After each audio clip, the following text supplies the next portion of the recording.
Em 20 de maio de 1940, os primeiros prisioneiros chegaram ao novo campo de concentração estabelecido pela SS nos arredores de Auschwitz.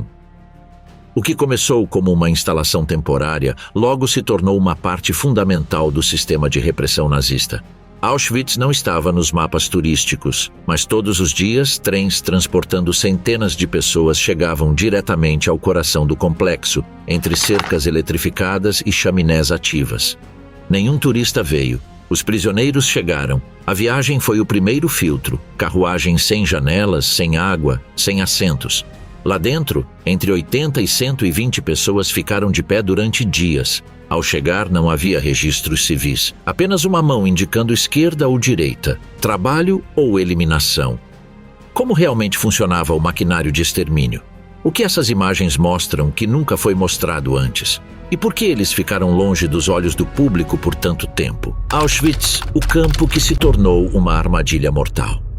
Na primavera de 1940, quando a Alemanha nazista consolidou seu controle sobre a Polônia, as autoridades do Reich transformaram um antigo quartel militar polonês nos arredores da cidade de Auschwitz no que se tornaria o maior complexo industrial de morte da história moderna. A localização de Auschwitz não foi acidental. No sudoeste da Polônia, em uma região renomeada Alta Silésia pelos ocupantes, essa localização oferecia vantagens logísticas cruciais. Proximidade de importantes entroncamentos ferroviários, isolamento suficiente dos principais centros urbanos e uma infraestrutura pré-existente adaptável aos objetivos do Reich. O que começou como um campo para prisioneiros políticos poloneses evoluiria para um sistema de 3 campos interligados, projetados para detenção, trabalho forçado e, finalmente, extermínio sistemático. O sistema ferroviário se tornou a principal artéria da maquinaria da morte. De estações por toda a Europa, partiam transportes carregados com centenas de pessoas que desconheciam seu verdadeiro destino. Os vagões, originalmente projetados para transportar gado ou carga, não tinham assentos, janelas funcionais ou instalações sanitárias. Cada um deles comportava entre 80 e 120 pessoas, obrigadas a permanecer em pé durante viagens que podiam durar até 10 dias. Durante essas viagens infernais, a sede, a fome e a falta de ventilação tornaram-se tormentos progressivos. Temperaturas extremas amplificaram o sofrimento. Calor sufocante no verão causa desidratação grave, frio congelante no inverno causa hipotermia. Relatos de sobreviventes descrevem como os doentes, os idosos ou as crianças muitas vezes morriam durante a viagem, forçando outros passageiros a dividir o espaço com os cadáveres até chegarem ao acampamento.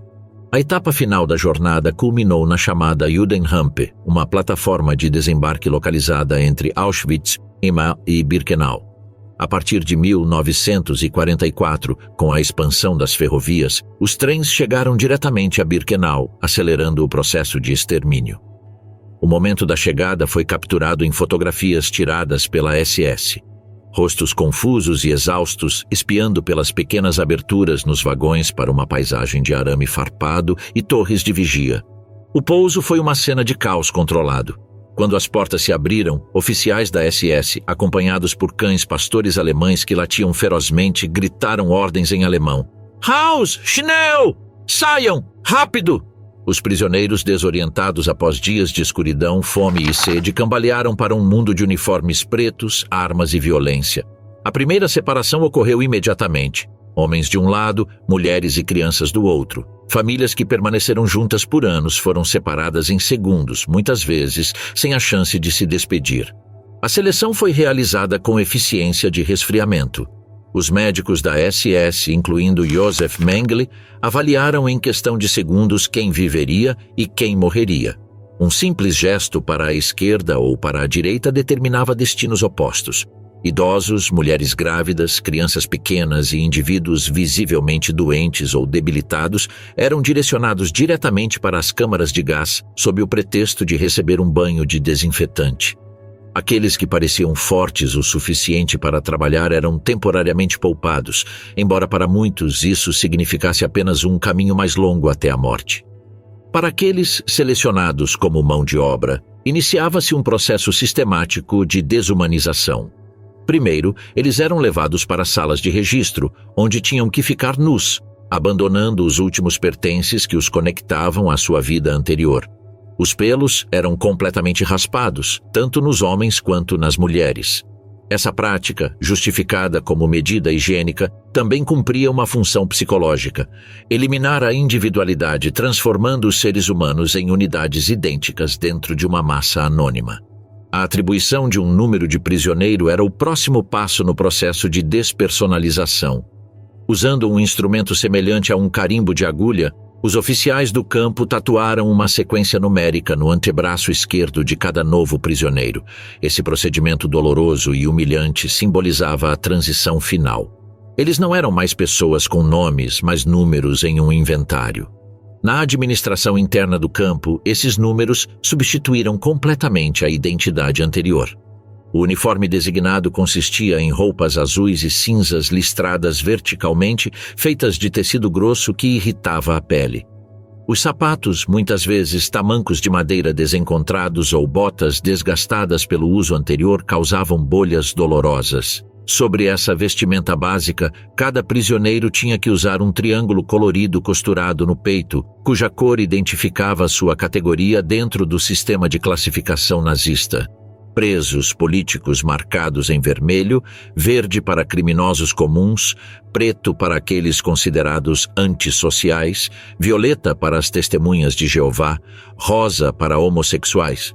Os judeus, independentemente do motivo de sua prisão, usavam um triângulo amarelo duplo, formando a estrela de Davi, muitas vezes sobreposto a outra cor, dependendo de sua subcategoria.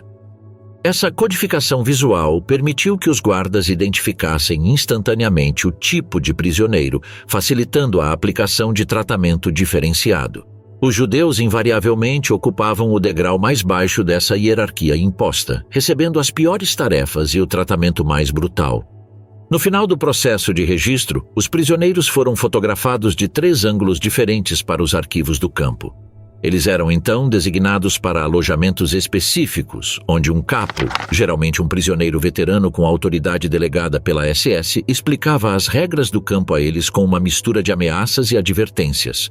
A disposição no quartel revelou outro aspecto de desumanização sistemática.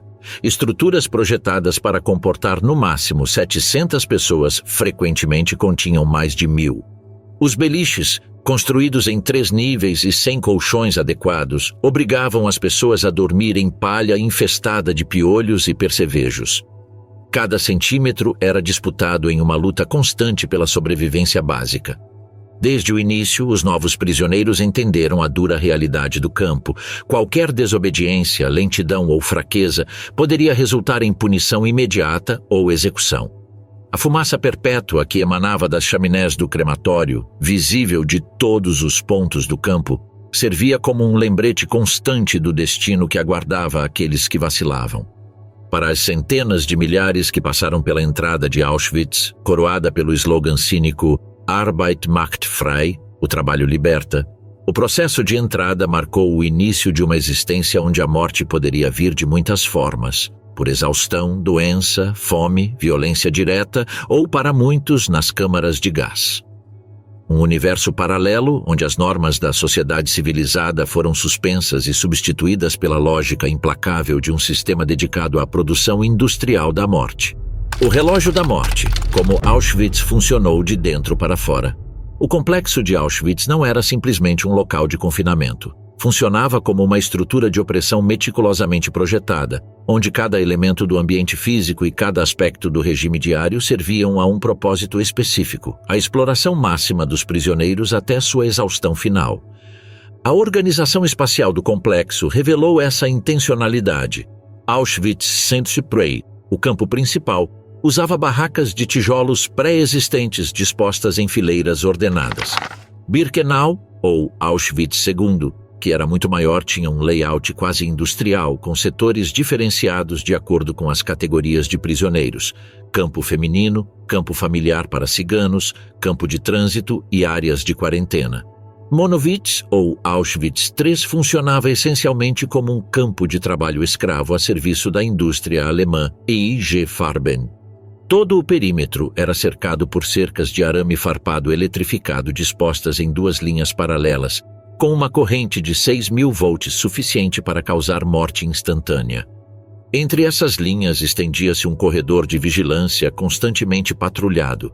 As torres de observação, estrategicamente posicionadas a cada 150 metros, abrigavam guardas armados com metralhadoras e holofotes potentes para as horas noturnas.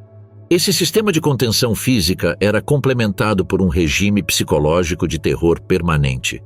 Dentro dessa estrutura, o quartel exibia condições deliberadamente desumanas. Em Birkenau, essas instalações, originalmente projetadas como estábulos para 52 cavalos, abrigavam até 1.000 pessoas em condições extremamente superlotadas. Os beliches de madeira dispostos em 3 níveis não tinham colchões adequados, forçando os prisioneiros a dormir em palha infestada de parasitas. Durante o inverno polonês, com temperaturas frequentemente caindo abaixo de 20 graus Celsius negativos, a falta de isolamento térmico e aquecimento adequado causava congelamento e hipotermia grave. As instalações sanitárias demonstraram um absoluto desrespeito à dignidade humana. Os blocos sanitários consistiam em longas fileiras de buracos em canais de concreto, sem divisórias para proporcionar privacidade. O acesso a esses espaços era estritamente limitado a horários específicos, obrigando centenas de pessoas a suprir suas necessidades básicas em intervalos de apenas alguns minutos. A falta de papel higiênico, água encanada ou instalações de lavagem adequadas transformou esses espaços em focos de infecção, onde doenças como disenteria e tifo se espalharam. O dia em Auschwitz começou brutalmente antes do amanhecer. Às 4h30 da manhã, um gongo metálico anunciou o início do dia. Os prisioneiros tinham apenas alguns minutos para se vestir, fazer uma lavagem rápida, se houvesse água disponível, e preparar o quarto para a inspeção. Qualquer atraso era punido com espancamentos ou privação de rações alimentares. O primeiro ritual diário, o Appel ou chamada, era uma das experiências mais aterrorizantes da rotina. Independentemente das condições climáticas, chuva torrencial, neve pesada ou temperaturas extremas, todos os prisioneiros eram obrigados a se alinhar em fileiras perfeitamente alinhadas na praça central para serem contados. Esse processo poderia levar horas se os números não correspondessem aos registros. Se um prisioneiro morresse durante a noite, seus companheiros de alojamento tinham que carregar o corpo de volta para a formação para incluí-lo na contagem. Após o apel matinal, era distribuída a primeira ração alimentar do dia. Um líquido escuro e amargo que se passava por café, geralmente sem nenhum valor nutricional real. Com esse café da manhã no estômago, os prisioneiros eram organizados em comandos ou grupos de trabalho de acordo com suas atribuições. A marcha para os locais de trabalho era realizada em colunas ordenadas, muitas vezes ao ritmo de música tocada por orquestras de prisioneiros, uma justaposição macabra que intensificava a sensação de realidade distorcida. O espectro de trabalho forçado em Auschwitz abrangia uma ampla gama de atividades, todas caracterizadas por extrema dificuldade e condições perigosas. Nas fábricas da IG Farben em Monowitz, os prisioneiros manuseavam produtos químicos tóxicos para a produção de borracha sintética, buna, sem proteção adequada, sofrendo queimaduras químicas e envenenamento progressivo. Em pedreiras próximas, outros extraíam pedras carregando blocos que excediam sua capacidade física, sob a supervisão de capos que não hesitavam em bater em qualquer um que mostrasse sinais de fraqueza. Dentro do próprio campo, várias tarefas mantinham a infraestrutura funcionando: expansão de quartéis, dragagem de canais de drenagem, manutenção de estradas e limpeza de latrinas. Um grupo específico de prisioneiros trabalhava nos armazéns conhecidos como Canadá, separando os pertences confiscados dos recém-chegados: roupas, sapatos, óculos, próteses e objetos de valor. Esses objetos foram processados, embalados e enviados para a Alemanha para reutilização, em uma demonstração macabra de eficiência econômica. A administração interna do campo combinava a precisão burocrática alemã com um sistema de controle delegado sobre prisioneiros selecionados. A hierarquia de autoridade dentro de cada quartel começava com o Blockeltest, ou líder de bloco, geralmente um prisioneiro veterano, seguido pelo Stubendienst, ou assistentes, e finalmente o Capus, responsável por grupos de trabalho específicos. Essa estrutura criou um sistema onde os próprios presos exerciam controle sobre os outros presos, gerando divisões internas e cumplicidade forçada com o sistema opressor. A dieta foi elaborada para manter os presos em um estado de desnutrição crônica, calculada para permitir aproximadamente 3 meses de trabalho antes do colapso físico. A ração diária raramente ultrapassava 1.300 calorias, menos da metade do necessário para um adulto envolvido em trabalho físico intenso. O almoço geralmente consistia em 1 litro de sopa aguada com pedaços quase imperceptíveis de nabo, batata ou repolho. O jantar consistia em 300 gramas de pão preto, às vezes acompanhado de uma colher de margarina sintética ou um pequeno fragmento de salsicha de baixa qualidade. A distribuição dessas rações gerou situações de extrema tensão entre os presos. Os responsáveis pela distribuição, prisioneiros em posições privilegiadas, muitas vezes favoreciam amigos ou compatriotas, enquanto os recém-chegados ou os mais fracos recebiam porções ainda menores. Essa dinâmica de sobrevivência erodiu noções convencionais de solidariedade, embora também tenham surgido exceções notáveis onde grupos de prisioneiros organizaram sistemas de apoio mútuo com base na nacionalidade, idioma ou afinidade ideológica. O estado constante de fome tinha efeitos devastadores. O corpo consumia primeiro suas reservas de gordura, depois seu tecido muscular e, finalmente, seus órgãos internos. A progressão para o estado conhecido como muçulmano, termo usado no campo para prisioneiros em estágios terminais de desnutrição, era visível. Rosto esquelético, olhos fundos, movimentos lentos, incapacidade de concentração. Esses casos avançados eram invariavelmente selecionados para as câmaras de gás durante inspeções médicas periódicas. O regime disciplinar em Auschwitz operava por meio de um sistema de terror calculado. As menores infrações desencadeavam respostas desproporcionais. Falar durante o trabalho, possuir um objeto não autorizado, não tirar o cap na frente de um oficial da SS ou simplesmente ser arbitrariamente escolhido para uma punição exemplar. Os métodos punitivos variavam de espancamentos sistemáticos com varas de madeira a refinamentos cruéis, como suspensão com os braços amarrados atrás das costas, causando deslocamento do ombro e sufocação gradual. O Bloco 11, em Auschwitz-Birkenau, funcionava como prisão dentro do campo, um lugar temido até mesmo por outros prisioneiros. Suas celas incluíam espaços de confinamento, onde os punidos tinham que permanecer em pé em um cubículo de 90 por 90 centímetros, sem a possibilidade de sentar ou deitar por dias. O pátio interno entre os blocos 10 e 11 abrigava o Muro Negro, onde eram realizadas execuções por pelotão de fuzilamento, muitas vezes em público para servir de advertência. As enfermarias do campo, longe de serem locais de recuperação, funcionavam como antecâmaras da morte. O acesso ao tratamento médico era extremamente restrito e os medicamentos eram praticamente inexistentes. Prisioneiros doentes eram levados para alojamentos especiais, onde condições ainda mais precárias aceleravam sua deterioração. Exames médicos periódicos, conduzidos por médicos da SS, identificavam aqueles que estavam muito debilitados para trabalhar e eram enviados diretamente para as câmaras de gás. Estatísticas de sobrevivência revelaram a eficácia letal deste regime. Das aproximadamente 1.300.000 pessoas deportadas para Auschwitz entre 1945, mais de 1.100.000 pereceram lá.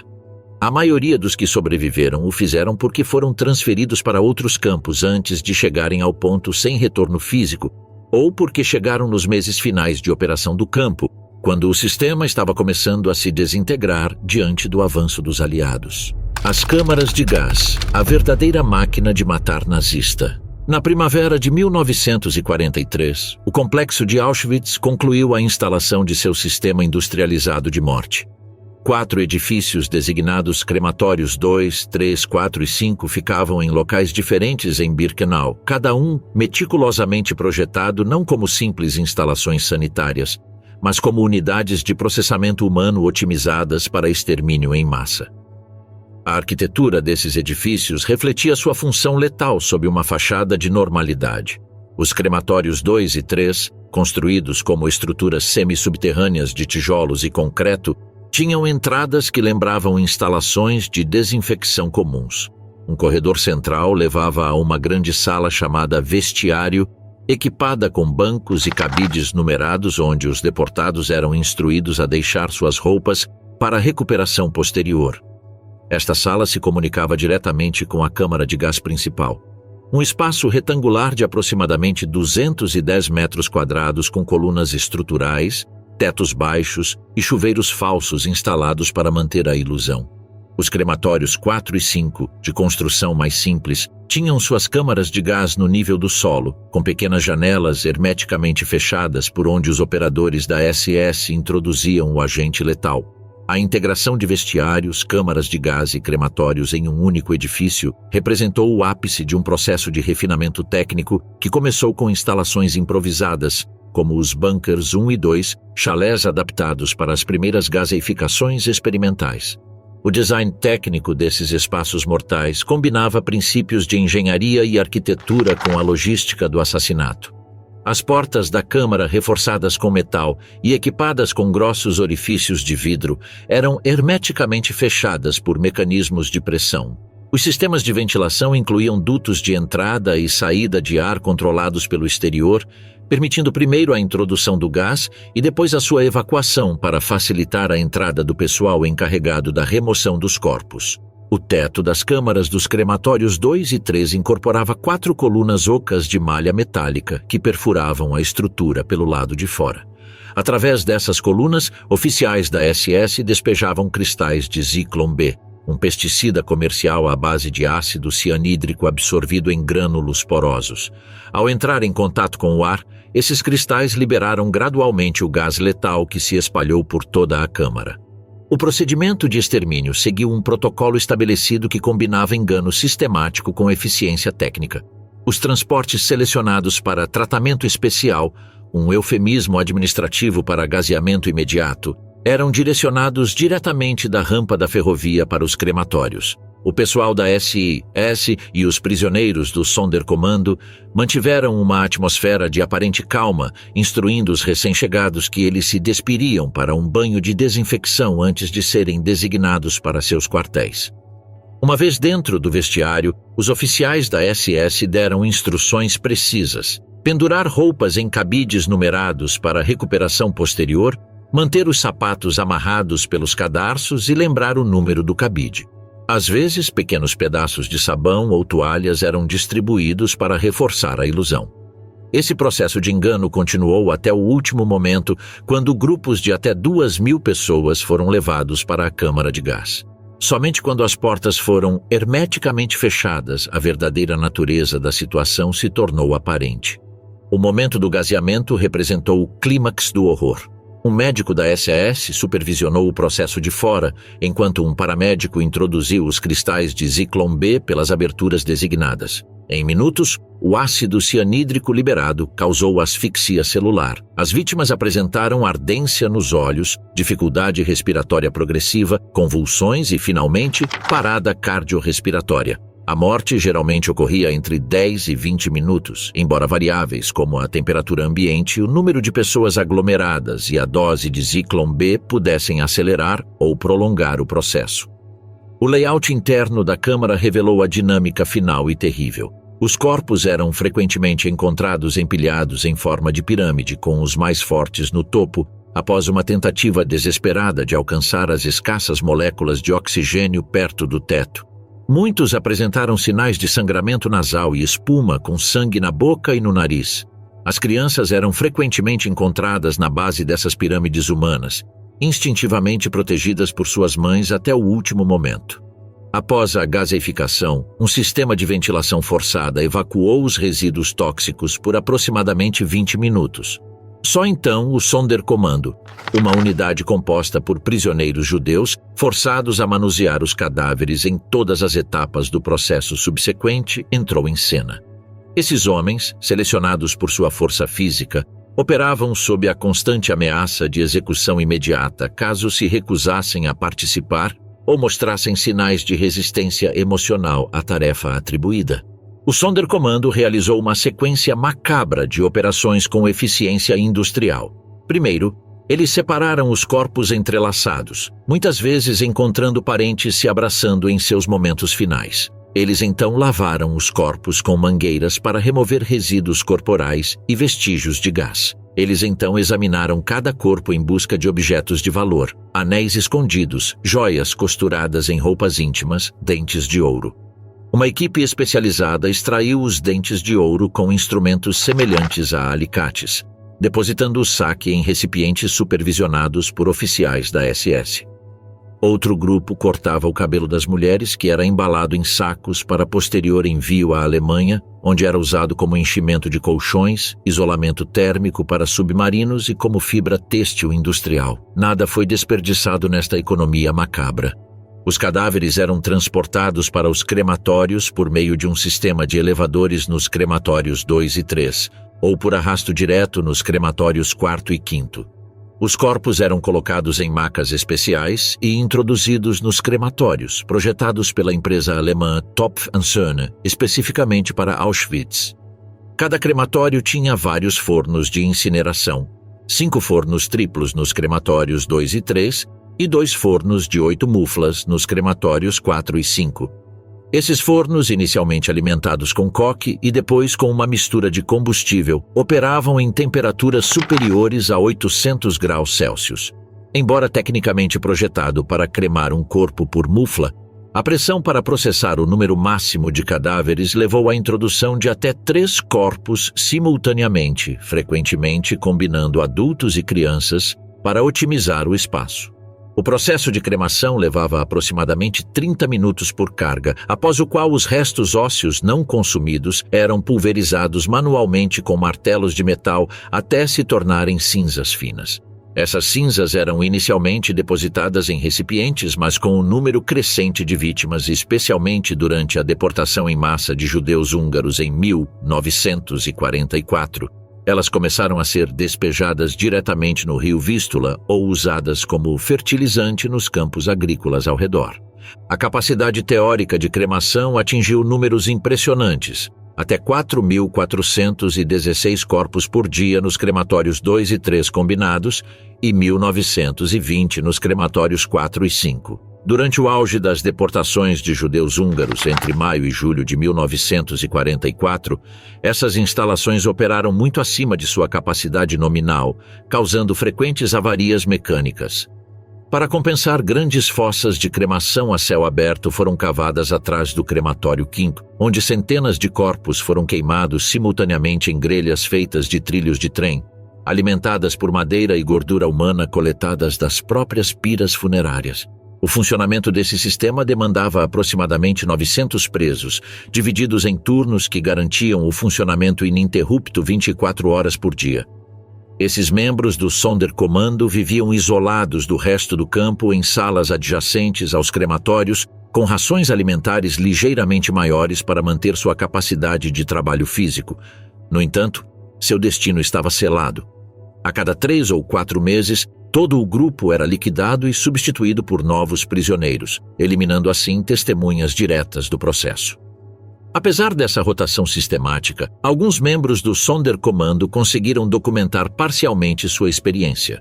Manuscritos enterrados perto dos crematórios, descobertos após a guerra, relatam com precisão clínica os procedimentos técnicos e com humanidade de partir o coração o impacto psicológico do trabalho forçado. Essas crônicas do abismo, escritas por homens como Zalman Gradowski, Leib Langfuss e Zalman Leventhal, constituem testemunhos únicos do epicentro do extermínio. Em 7 de outubro de 1944, cientes de sua inevitável liquidação, membros do Sonderkommando organizaram uma rebelião desesperada. Usando explosivos rudimentares contrabandeados da fábrica de munições da União, onde trabalhavam prisioneiras do campo feminino, eles atacaram guardas da SS e incendiaram parcialmente o crematório 4. Este ato de resistência, embora rapidamente reprimido pela execução dos 451 participantes, continua sendo um símbolo de dignidade humana diante da maquinaria do genocídio. A partir de novembro de 1944, em resposta ao avanço do Exército Vermelho, as autoridades do campo começaram o desmantelamento gradual das instalações de extermínio.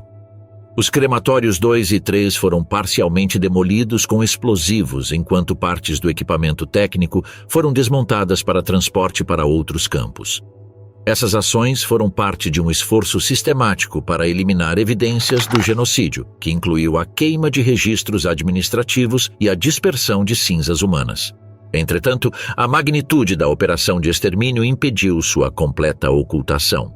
Quando as tropas soviéticas libertaram Auschwitz em 27 de janeiro de 1945, encontraram evidências incontestáveis. Seções intactas dos crematórios, instrumentos de extração dentária, latas de Zyklon B e toneladas de pertences pessoais das vítimas. Esses restos materiais, juntamente com depoimentos de sobreviventes e documentação administrativa recuperada, tornaram possível reconstruir com precisão o funcionamento dessa máquina de morte industrializada que representou o ápice técnico e organizacional do genocídio nazista. Os laboratórios da dor, o lado mais perverso da medicina nazista. No perímetro de Auschwitz, onde a morte havia se tornado um processo industrial, outro nível de horror emergiu sob o disfarce de ciência médica. Dentro do bloco 10 de Auschwitz-Pirna e dos quartéis designados em Birkenau, médicos com formação acadêmica transformaram os princípios hipocráticos em sua antítese. Em vez de curar, eles deliberadamente prejudicavam. Em vez de aliviar o sofrimento, eles o intensificaram metodicamente. O Bloco 10 era notável por sua aparência externa comum, indistinguível dos outros edifícios de tijolos no campo principal. Entretanto, seu interior havia sido adaptado como um laboratório humano, salas de observação, mesas cirúrgicas rudimentares, equipamentos de raio-x e espaços de confinamento para sujeitos experimentais. Aqui, sob o pretexto de pesquisa científica, foram realizados procedimentos que, em qualquer contexto médico comum, seriam considerados aberrações éticas absolutas. A equipe médica que conduziu esses experimentos não era formada por fanáticos marginais, mas por profissionais com credenciais acadêmicas impecáveis. Josef Mengele, talvez o mais famoso desses médicos, tinha doutorado em antropologia e diploma em medicina pela Universidade de Frankfurt. Karl Klauberg foi um renomado ginecologista com publicações científicas pré-guerra. Eduard Wirtz, o médico-chefe do campo, trabalhou como um respeitado médico rural antes de se juntar à SS. Essa combinação de treinamento científico rigoroso e absoluto desinteresse moral criou as condições para uma perversão sistemática da medicina. Os experimentos realizados em Auschwitz podem ser categorizados em 3 grupos principais: pesquisa genética, testes de resistência física e desenvolvimento de métodos de esterilização em massa. Cada linha de experimentação respondia a objetivos específicos do regime nazista, desde a validação pseudocientífica de teorias raciais até aplicações militares ou demográficas. Mengele concentrou sua atenção em gêmeos, especialmente meninos, por seu valor em estudos comparativos. Sua metodologia seguia um padrão estabelecido. Após a chegada dos transportes na rampa, ele examinava pessoalmente as fileiras em busca de pares de gêmeos. Ao identificá-los, ele os retirava da seleção geral, independentemente de sua idade ou condição física, alojando-os em alojamentos especiais, designados pelos outros prisioneiros como Zoológico de Mengele. O procedimento experimental começou com documentação exaustiva, medidas antropométricas precisas, fotografias sistemáticas de vários ângulos, moldes dentários e registros detalhados de quaisquer características físicas. Os gêmeos foram submetidos a exames de sangue regulares, punções lombares sem anestesia e radiografias repetidas sem proteção contra a radiação. Mengele buscou correlações entre características físicas externas e estruturas internas, tentando identificar marcadores genéticos de inferioridade racial. A fase mais terrível desses experimentos ocorreu quando Mengele ordenou procedimentos cirúrgicos comparativos. Um gêmeo passou por uma intervenção, remoção de órgãos, fertilização cruzada ou inoculação com patógenos, enquanto o outro serviu como controle. Se um morresse durante o procedimento, o segundo era morto por injeção letal para realizar autópsias comparativas simultâneas. Os órgãos removidos foram preservados em formalina e enviados ao Instituto Kaiser Wilhelm, em Berlim, para análises posteriores. Dos cerca de 3.000 gêmeos que passaram pelo laboratório de Mengele, apenas 200 sobreviveram. Os depoimentos desses sobreviventes descrevem não apenas a dor física dos procedimentos realizados sem anestesia adequada, mas também o trauma psicológico de ver irmãos submetidos à mutilação enquanto esperavam sua vez. Paralelamente aos estudos sobre gêmeos, Mengele conduziu pesquisas com pessoas com anomalias físicas congênitas, casos de nanismo, gigantismo ou heterocromia, olhos de cores diferentes. A família Ovitz, um grupo familiar de artistas com nanismo, foi preservada completa para esses estudos. Durante 18 meses, eles foram submetidos a extrações sistemáticas de medula óssea, dentes e fragmentos musculares, sempre sem anestesia. Sua sobrevivência se deveu unicamente ao seu valor como espécimes raros. Em outro setor de Auschwitz, o Dr. Horst Schumann conduziu experimentos de esterilização por radiação. Seu procedimento envolvia expor os testículos e ovários dos prisioneiros a doses concentradas de raios-x, observando posteriormente os efeitos destrutivos no tecido gonadal. Os homens foram posicionados em frente a uma máquina de raio-x que direcionava a radiação diretamente para seus genitais por vários minutos, sem proteção para o resto do corpo. Dias ou semanas após a exposição, Schumann removeu cirurgicamente os testículos para análise histológica. Esses procedimentos, muitas vezes realizados com instrumentos não esterilizados e anestesia mínima, causavam infecções graves, necrose dos tecidos e sangramento incontrolável. As vítimas sobreviventes sofreram queimaduras externas de radiação, dor crônica e, de fato, esterilidade permanente, embora a um custo humano inaceitavelmente alto para um programa de esterilização em massa. Ao mesmo tempo, no Bloco 10, Karl Klauber estava desenvolvendo um método alternativo de esterilização feminina não cirúrgica.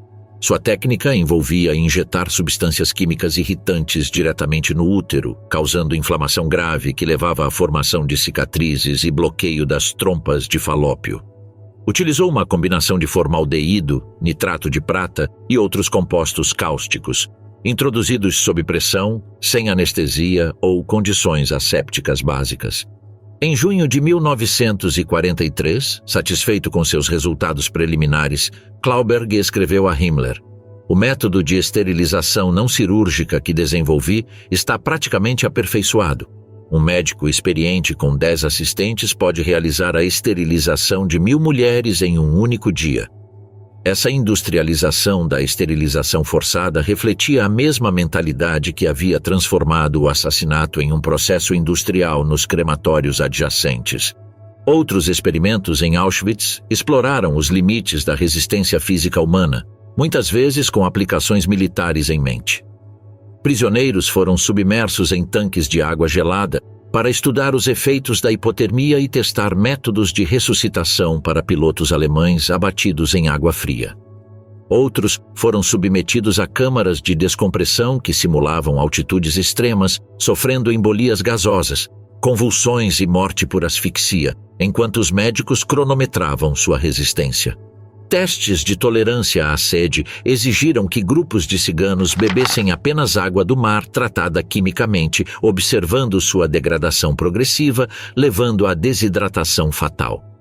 Vários agentes infecciosos também foram experimentados: tifo, malária, gangrena gasosa, hepatite infecciosa. Os prisioneiros eram deliberadamente inoculados e deixados sem tratamento para documentar a progressão natural da doença, uma informação potencialmente útil para unidades médicas militares. A frieza clínica da documentação contrasta com a realidade do sofrimento que registrou. Os relatórios médicos, escritos em linguagem técnica precisa, detalhavam temperaturas corporais, níveis de consciência e resultados de exames de sangue, mas não mencionavam os gritos, súplicas e agonia dos sujeitos. Fotografias clínicas retratavam lesões, deformidades ou processos patológicos, como se os pacientes fossem meros espécimes anônimos e não seres humanos. A seleção de sujeitos para esses experimentos seguiu critérios explicitamente raciais. Judeus, ciganos e prisioneiros eslavos eram considerados materiais descartáveis. Os médicos justificaram esse tratamento com uma perversão do juramento de Hipócrates. Eles argumentaram que sua lealdade primária era para com o corpo nacional alemão e que o sofrimento de indivíduos racialmente inferiores era justificável se gerasse conhecimento útil para a medicina alemã. O envolvimento institucional estendeu a responsabilidade além dos médicos individuais.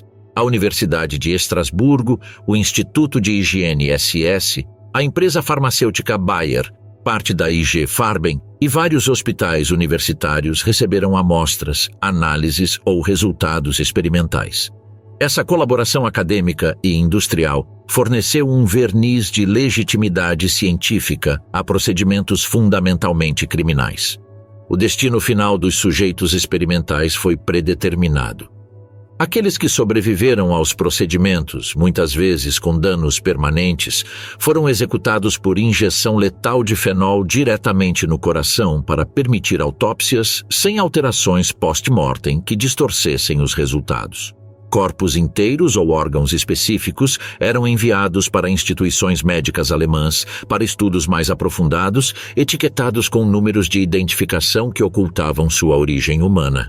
Paradoxalmente, a meticulosidade burocrática nazista deixou registros que mais tarde permitiriam que esses crimes fossem documentados. Solicitações de equipamentos, relatórios periódicos, correspondências interdepartamentais e fotografias arquivadas forneceram evidências incontestáveis durante os julgamentos de Nuremberg e os procedimentos judiciais subsequentes. No entanto, muitos dos médicos envolvidos escaparam da justiça. Mengele fugiu para a América do Sul, onde viveu até 1979 sem ser julgado. Klauberg, após uma breve prisão na União Soviética, tentou retomar sua prática médica na Alemanha antes de sua prisão em 1955, morrendo antes de ser julgado. O legado desses experimentos levanta dilemas éticos persistentes. O conhecimento obtido por meio de tortura e assassinato está irremediavelmente contaminado. Mas algumas observações sobre hipotermia ou fisiologia extrema encontraram seu caminho na literatura médica contemporânea, geralmente sem reconhecimento de sua origem. Após os julgamentos de Nuremberg, a comunidade médica internacional desenvolveu códigos éticos específicos para a pesquisa humana, estabelecendo o consentimento informado como um requisito absoluto e inegociável. Os poucos sobreviventes desses experimentos carregaram consigo não apenas cicatrizes físicas, mas também profundos traumas psicológicos.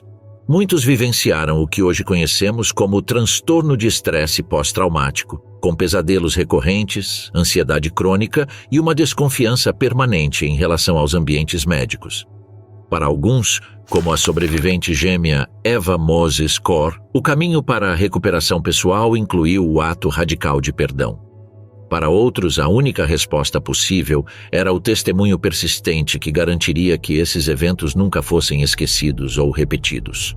As mulheres de Auschwitz, estupradas, espancadas, esquecidas. Em março de 1942, ao som de ordens alemãs e estalos de chicotes, um grupo inicial de 999 mulheres judias transferidas do campo de Ravensbrück passou pelos portões de Birkenau. Com suas cabeças recém-raspadas e corpos enfraquecidos, elas marcaram a criação formal do campo feminino de Auschwitz, um espaço onde o horror geral do complexo assumiu dimensões especificamente femininas. A seção feminina estava inicialmente localizada no setor BIA de Birkenau, uma área retangular delimitada por cercas de arame farpado eletrificado com capacidade teórica para cerca de 20.000 prisioneiras, embora pudesse abrigar até 30.000 em horários de maior superlotação. A área foi dividida em subseções por cercas adicionais de arame farpado, criando blocos isolados que facilitavam o controle e impediam a comunicação entre os grupos. As mulheres sofreram as mesmas condições desumanas descritas acima para todo o campo, mas com vulnerabilidades específicas relacionadas à sua condição feminina.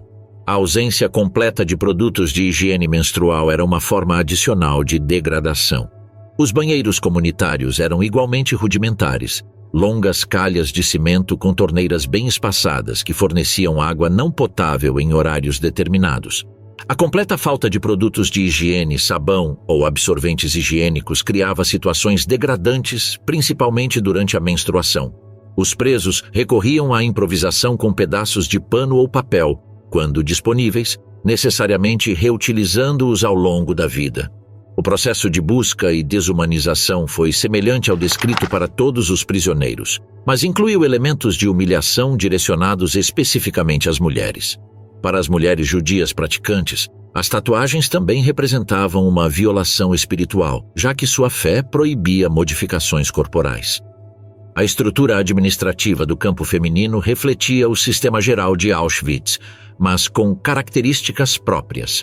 Inicialmente supervisionadas por guardas da SS do sexo masculino, em 1942 o controle passou principalmente para guardas femininas, as Aufseherinnen, mulheres alemãs recrutadas para o serviço.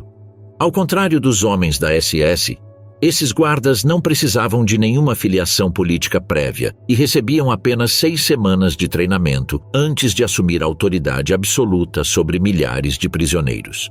Alguns Aufseherinnen alcançaram notoriedade pela sua brutalidade excepcional. Maria Mendel, supervisora-chefe do campo feminino conhecida como a Besta, introduziu refinamentos específicos às punições. Ela forçava as prisioneiras a se ajoelharem em cascalho afiado por horas ou a manter os braços levantados segurando pedras pesadas até que desabassem. Irma Grese, com apenas 20 anos, usava um chicote reforçado com arame e soltava seu cão treinado sobre prisioneiros fracos. Sob essa supervisão externa, a administração interna operava por meio de uma hierarquia de funcionários prisioneiros. O Blokaua, chefe do quartel, e o Stuboa, chefe da seção, eram selecionados entre prisioneiros veteranos, geralmente não judeus. Eles recebiam privilégios mínimos, rações um pouco maiores, acesso a roupas adicionais, em troca da manutenção da ordem e da produtividade de seus subordinados. Essa estrutura criou divisões internas deliberadas, minando a solidariedade natural entre as vítimas. As prisioneiras realizavam muitas das mesmas tarefas laborais que os homens, mas algumas tarefas exploravam especificamente seu status feminino ou habilidades tradicionalmente associadas às mulheres. O regime de trabalho das mulheres no campo incluía diversas atribuições, todas caracterizadas por exigências físicas desproporcionais aos corpos enfraquecidos pela desnutrição crônica. Outros prisioneiros foram designados para trabalhos agrícolas nos campos vizinhos, onde cultivavam vegetais destinados exclusivamente à SS, enquanto subsistiam com rações mínimas. Comandos industriais enviaram grupos para fábricas próximas, como a Union Ordnance Plant, onde produziam componentes de munições em turnos de 12 horas. Os trabalhos de construção e manutenção exigiam a movimentação de materiais pesados, a escavação de valas ou a limpeza de latrinas, muitas vezes em condições climáticas extremas e sem roupas de proteção adequadas. A maternidade dentro de Auschwitz representava uma dupla sentença de morte. Mulheres identificadas como grávidas durante a seleção inicial eram enviadas diretamente para as câmaras de gás. Aquelas cuja gravidez se tornou aparente após a admissão enfrentaram 2 destinos possíveis antes de 1944. Aborto forçado seguido de retorno ao trabalho, ou seleção para experimentação médica sob a supervisão de médicos como Karl Klauberg ou Joseph Mengele.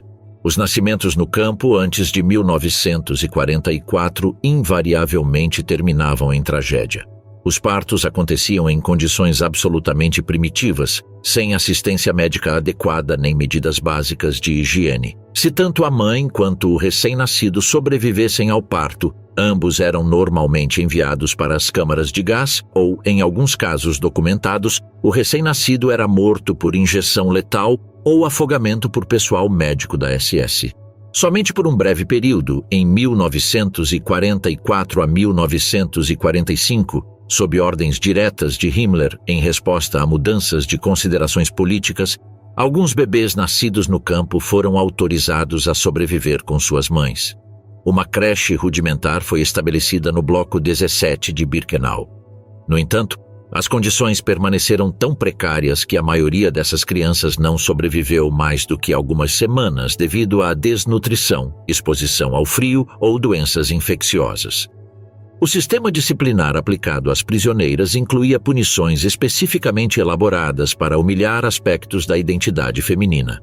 O barbear punitivo, realizado publicamente por delitos menores, explorava a conexão cultural entre cabelo e feminilidade. A exposição forçada, obrigando as mulheres a permanecerem nuas por horas na praça central do campo, às vezes em temperaturas abaixo de zero, instrumentalizou a vulnerabilidade física e a modéstia como mecanismos de controle. Os castigos físicos administrados pelas Aufseherinnen demonstravam uma crueldade particular. Os golpes eram frequentemente direcionados a áreas sensíveis, como seios, genitais ou abdômen inferior, causando danos reprodutivos permanentes. Alguns guardas particularmente sádicos desenvolveram técnicas personalizadas. Irma Grese era conhecida por bater especificamente nos seios de jovens prisioneiras. Elizabeth Rupert se forçou a fazer ginástica extenuante até desmaiar. Juana Bormann usou seu pastor alemão treinado para atacar prisioneiros selecionados arbitrariamente. A agressão sexual sistêmica assumiu diversas formas, desde a violência direta até a coerção institucionalizada. Embora tecnicamente proibido pelas leis raciais nazistas, o estupro de prisioneiras ocorria impunemente, principalmente durante transferências ou trabalhos fora do campo principal. Mais sistemática foi a seleção de mulheres jovens para bordéis forçados estabelecidos em Auschwitz-Birkenau, onde eram forçadas a servir sexualmente prisioneiros privilegiados como um incentivo perverso para aumentar a produtividade. As seleções periódicas na área feminina seguiram critérios específicos. Além da fraqueza física óbvia, sinais de doença ou incapacidade de trabalhar, as mulheres eram avaliadas por sua aparência. Aqueles considerados antiestéticos por padrões arbitrários, cicatrizes faciais, assimetria corporal, manchas na pele, eram frequentemente alvos de eliminação, revelando a dimensão estética perversa do conceito nazista de vida indigna de ser vivida. Apesar dessas condições, surgiram formas específicas de resistência e solidariedade feminina. Foram formadas famílias rurais, grupos de mulheres que compartilhavam alimentos escassos, cuidavam umas das outras durante doenças e forneciam apoio emocional essencial. Essas estruturas informais, muitas vezes intergeracionais, recriaram laços familiares perdidos e aumentaram significativamente as chances de sobrevivência. A resistência organizada também encontrou expressão entre os prisioneiros. O caso mais bem documentado é o de Rosa Robota, Ala Gertner, Regina Saphir-Stein e Esther Weichblum, que, enquanto trabalhavam na fábrica de munições da União, contrabandeavam pequenas quantidades de pólvora escondidas em bainhas ou embrulhadas em absorventes higiênicos improvisados. Esse material explosivo, entregue ao Sonderkommando, permitiu a rebelião parcialmente bem-sucedida de outubro de 1944, que destruiu o Crematório 4. As 4 mulheres foram capturadas, brutalmente torturadas e enforcadas publicamente em 6 de janeiro de 1945. Outras formas de resistência incluíam a educação clandestina, particularmente entre prisioneiros poloneses, a prática secreta de rituais religiosos e a criação artística. Poemas memorizados coletivamente, canções transmitidas oralmente e pequenos desenhos em materiais roubados preservaram fragmentos da humanidade em um ambiente projetado para erradicá-la. O registro mental de atrocidades com a intenção explícita de testemunhar mais tarde, caso sobrevivesse, constituía outro ato de resistência, a determinação de que o mundo deveria saber a verdade. Quando o Exército Vermelho se aproximou em janeiro de 1945, aproximadamente 15.000 mulheres foram evacuadas de Birkenau. Enfraquecidos por anos de desnutrição e doenças, forçados a marchar em condições extremas de inverno sem abrigo adequado, milhares pereceram durante essas marchas da morte. Cerca de 2.000 mulheres doentes demais para andar foram abandonadas no campo, onde as tropas soviéticas as encontraram em 27 de janeiro. O campo de mulheres de Auschwitz representa um capítulo específico dentro do horror mais amplo do Holocausto. Um espaço onde a vulnerabilidade de gênero se cruzou com a perseguição racial e política, criando experiências particulares de sofrimento. Das aproximadamente 200.000 mulheres que passaram pelo arame farpado, apenas 30.000 sobreviveram. Seus testemunhos revelam tanto a profundidade do sofrimento humano quanto a extraordinária capacidade de manter a dignidade e a solidariedade mesmo nas circunstâncias mais extremas. A última marcha, como os nazistas tentaram apagar Auschwitz. Em meados de janeiro de 1945, a frente oriental estava rapidamente se desintegrando. As divisões soviéticas avançaram em território alemão a um ritmo que alarmou o alto comando nazista. Heinrich Himmler, ciente das implicações da queda intacta do complexo de Auschwitz nas mãos do inimigo, emitiu a ordem de evacuação que daria início à fase final da história do campo. Em 17 de janeiro, sob um céu de chumbo que prenunciava uma nevasca, os comandantes da SS em Auschwitz receberam o telegrama oficial ordenando a evacuação completa do complexo. Não foi simplesmente uma realocação logística, mas uma operação com duplo propósito: impedir que as forças soviéticas encontrassem evidências físicas do extermínio sistemático e impedir que milhares de prisioneiros, potenciais testemunhas, pudessem relatar o que havia acontecido. A máquina administrativa do campo imediatamente começou os preparativos para essa evacuação em massa. Os dias seguintes foram repletos de atividades frenéticas. Equipes de prisioneiros selecionados trabalharam sob supervisão armada, destruindo documentos administrativos, desmantelando parcialmente instalações de gaseamento e cremação e apagando evidências físicas do genocídio. As chaminés do crematório, que emitiam fumaça constante há anos, foram explodidas. A destruição das instalações de extermínio foi realizada às pressas, mas a escala da operação genocida impediu sua ocultação completa. Restariam evidências materiais suficientes para documentar esses crimes. Ao mesmo tempo, colunas de prisioneiros foram organizadas para a evacuação. Dos aproximadamente 67 mil detentos que permanecem no complexo, cerca de 58 mil foram considerados aptos a sair. Os critérios de seleção eram brutalmente simples. Aqueles que conseguissem se levantar seriam evacuados. O restante, aproximadamente 9 mil pessoas doentes ou fracas demais para andar, seriam abandonadas à própria sorte. Entre 17 e 21 de janeiro de 1945, no meio do inverno polonês, com temperaturas frequentemente caindo abaixo de menos 20 graus Celsius, começou o que os sobreviventes mais tarde chamariam de Marchas da Morte. Os prisioneiros, agrupados em colunas de 500 a 1.000 pessoas, guardadas por guardas armados da SS, começavam suas jornadas a pé até estações ferroviárias entre 55 e 63 quilômetros de distância, de onde seriam transportados para outros campos de concentração dentro do Reich. As condições dessas marchas forçadas representavam talvez a expressão máxima da crueldade sistemática do sistema de campos de concentração. Vestidos com uniformes leves de algodão listrado, muitas vezes sem casacos ou calçados adequados, os prisioneiros avançavam por estradas cobertas de neve. O suprimento de alimentos era praticamente inexistente. Muitos receberam uma única ração de pão no início da marcha, insuficiente para vários dias de esforço físico extremo. As instruções aos guardas da SS eram explícitas. Qualquer prisioneiro que se atrasasse, desmaiasse de exaustão ou tentasse escapar deveria ser executado imediatamente. Depoimentos de sobreviventes e civis poloneses que testemunharam essas colunas descrevem trilhas marcadas por cadáveres na neve. Alguns prisioneiros, sabendo que não conseguiriam acompanhar, voluntariamente se afastaram alguns metros da estrada antes de serem baleados, preferindo uma morte rápida à combinação agonizante de exaustão e congelamento. Estima-se que aproximadamente 15 mil pessoas morreram durante essas evacuações, mortas por ficarem para trás ou vencidas por uma combinação letal de hipotermia, exaustão e desnutrição.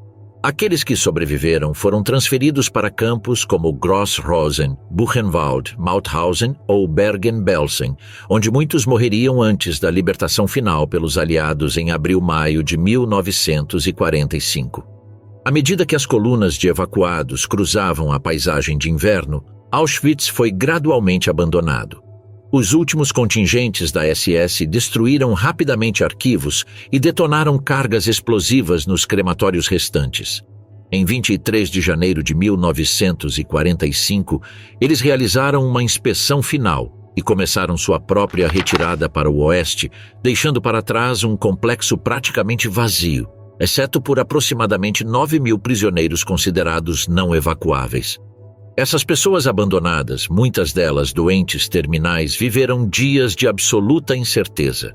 Sem guardas, mas fracos demais para escapar, sem comida organizada, mas ocasionalmente auxiliados por prisioneiros que conseguiram se esconder para evitar a evacuação, eles sobreviveram em um limbo entre a morte certa e uma libertação que parecia improvável.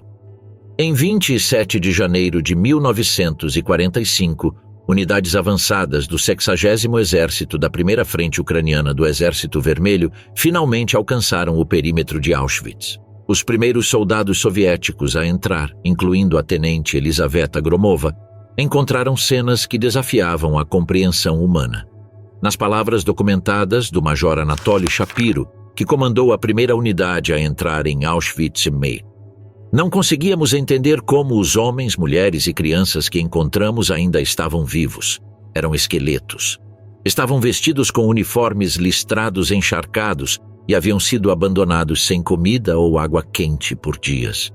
Por todo o complexo, incluindo Birkenau, os soldados encontraram cenas semelhantes de extrema desolação. Centenas de corpos jaziam insepultos nos quartéis.